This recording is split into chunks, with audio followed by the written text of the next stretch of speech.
So there are two ways to do this question. The first is you can just straight set it up using algebra, saying we start with X kilograms of grains and we sell to the first customer half of this plus 3 kilograms. That means that the amount left after selling to the first customer is that, and I can simplify that, X over 2 minus 3.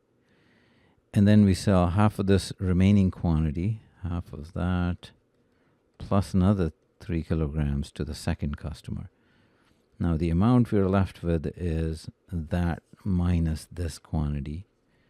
So minus half, and I'm distributing the negative, so that would be minus 3. So this is how much we're left with after selling to the second customer. So this is what's left.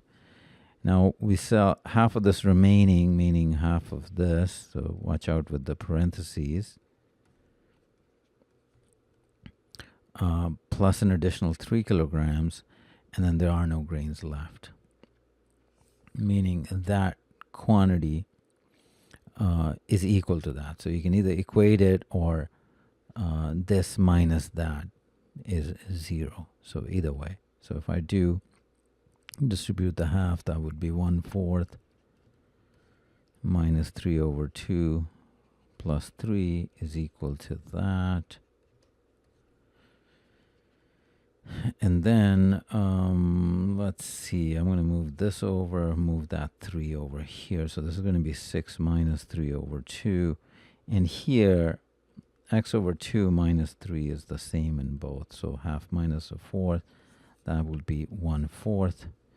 So that would be 9 over 2 equal to 1/4. So please do all this algebra on your own as well. So you can be comfortable doing this under exam conditions. So 18 is equal to x over 2 minus 3. X over 2 is 21. X is 42, which is indeed there. Now in the exam, I'd probably also check my work, which is the other way of doing it. You just use the answer choices. Say if we start with 42, first customer gets half of that plus 3 kilograms, so we have 24. So now we're left with 18 kilograms.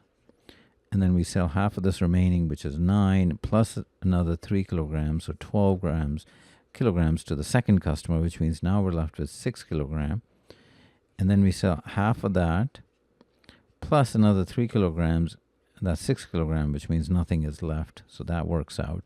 So you could plug in, and that way you would avoid all this algebra, which can get confusing if you make a mistake in parentheses or perhaps distributing. So you have those two choices. The answer is C.